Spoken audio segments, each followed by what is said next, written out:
একাদশ শ্রেণীর ছাত্রছাত্রীদের উদ্দেশ্যে আমি জানাচ্ছি যে তোমরা যারা এবছর সবেমাত্র একাদশ শ্রেণীতে ভর্তি হয়েছ, তোমাদের রেজিস্ট্রেশন প্রক্রিয়া শুরু হতে চলেছে আগামী 10/6/2024 থেকে 30/6/2024 এই তারিখ পর্যন্ত তোমাদের রেজিস্ট্রেশন হবে।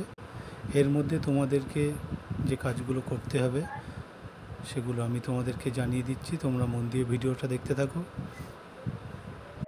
এই রেজিস্ট্রেশন প্রক্রিয়াটি সম্পন্ন করার জন্য তোমাদেরকে কিছু কাগজপত্র নিয়ে স্কুলে যেতে হবে এবং সেখানে গিয়ে সেটা অফিসে জমা করতে হবে নির্দিষ্ট সময়ের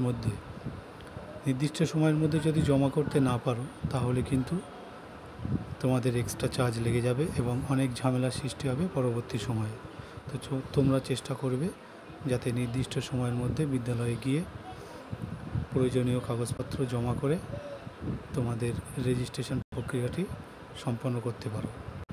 রেজিস্ট্রেশন করবার জন্য যে কাগজপত্র তোমাদের প্রয়োজন হবে সেগুলি আমি একটি PDF বানিয়ে নিচে ডেসক্রিপশানে দিয়ে দেব, সেখানে লিঙ্ক দেওয়া থাকবে, তোমরা সেখান থেকে ডাউনলোড করে নিতে পারবে খুব সহজেই।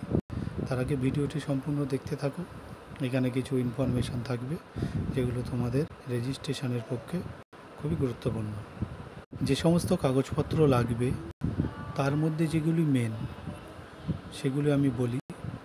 তোমরা প্রথমে নিয়ে যাবে মাধ্যমিকের অ্যাডমিট, মাধ্যমিকের মার্কশিট, এই দুটো নিয়ে যাবে, সঙ্গে কালার ফটো নিয়ে যাবে। আর তোমরা নিয়ে যাবে তোমাদের আধার কার্ড, ব্যাঙ্ক অ্যাকাউন্টের জেরক্স এবং একটা কালো কালির পেন অবশ্যই নিয়ে যাবে।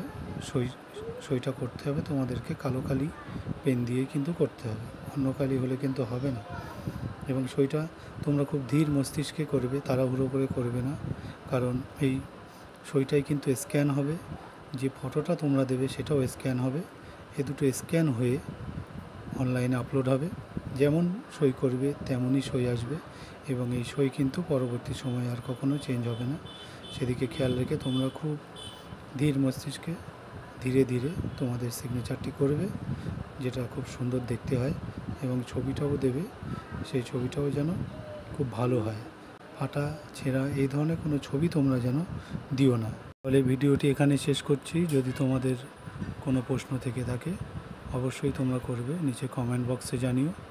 আমি চেষ্টা করব তোমাদের প্রশ্নের যথাযথ উত্তর দেওয়ার জন্য। তাছাড়াও যদি অন্য কোনো বিষয়ে জানতে চাও তোমরা অবশ্যই কমেন্ট বক্সে কমেন্ট করেছি আমার কাছে জানতে চাইতে পারো। আমি চেষ্টা করব সাধ্যমতো তোমাদেরকে সাহায্য করার জন্য। সকলে ভালো থেকো, সুস্থ থেকো, ধন্যবাদ।